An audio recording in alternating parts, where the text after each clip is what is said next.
বাদ করছেন।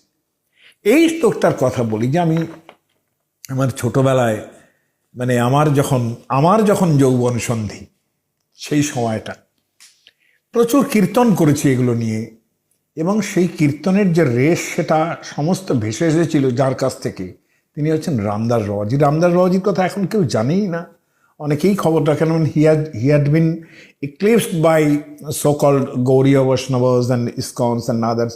He had been eclipsed. কিন্তু তার মতো ওই রকম ভক্ত মানুষ, ওই রকম প্রবীণ কীর্তনিয়া যিনি মানে সাধারণভাবে অন্য কথা বলতেই পারতেন না রাধাকৃষ্ণের বিষয় ছাড়া।